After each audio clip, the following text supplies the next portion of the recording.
আলাইকুম সবাইকে সিলেট উইটনেসের পর্দায় স্বাগতম জানাচ্ছি।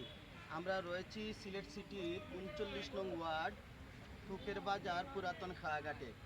২০ বছরের যুবক ওপার থেকে খেয়া মধ্যখানে খেয়ার যে নৌকা, সেই নৌকা থেকে যুবক নদীতে পড়ে যান, তারপরে আর তাকে খুঁজে পাওয়া যাচ্ছে না।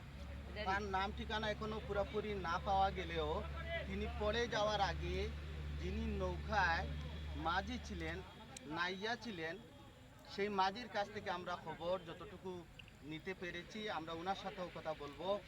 তিনি যখন পড়ে যান, পড়ে যাওয়ার সময় তার হাতে থাকা মোবাইলটা নৌকাতে থেকে যায়। সেখান থেকে কিছু তথ্য যতটুকু জানা গেছে যে তার নাম মনোয়ার হতে পারে, আর মাঝি ভাইয়ের যে তথ্য সেটা বলছে যে ২০ বছর হতে পারে বয়স, এবং ওই মোবাইল দিয়ে ফোন করে মোবাইলে থাকা নম্বরে যতটুকু জানা গেছে, যারা কথা বলেছেন আমরা তাদের সাথে কথা বলবো, যে ওখানে জানা গেছে যে তার বাড়ি আখালি দামালি পাড়া হতে পারে। তবে আত্মীয় স্বজন কেউ এখানে স্পটে আসেননি।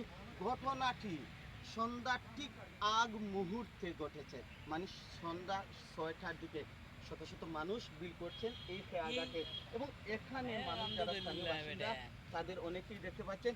আমরা এখানে একজনকে পেয়েছি, সমাজসেবক টুকের বাজারের বাজার সংগঠনের নেতৃবৃন্দের একজন, আব্দুস সালাম ভাই।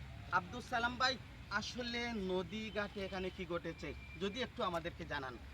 ধন্যবাদ জিয়া ভাই, আর সিলেট উইটনেসকেও ধন্যবাদ জানাচ্ছি। আসলে এখানে হৃদয় বিদারক একটি ঘটনা ঘটেছে। আমরাও যতটুকু জানিছি যে মাসুক বাজার থেকে টুকের বাজার খেওয়াঘাটে আসার পথে এই দুর্ঘটনাটি ঘটেছে।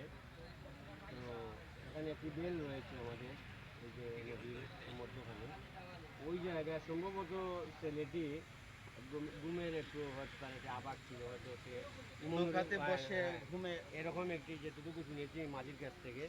তো আসলে সে খুব দ্রুত পানিতে পড়ে গিয়েছে।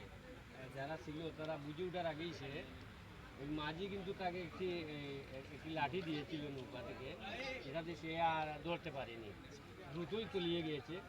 তবে তার নৌকাতে যে মোবাইলটি পড়েছিল, সেই মোবাইল থেকে তথ্য নিয়ে যতটুকু আমরা তাদের কাছে, তাদের আত্মীয় স্বজনের কাছে যেটি খবর পৌঁছানো হয়েছে, আসলে এখন পর্যন্ত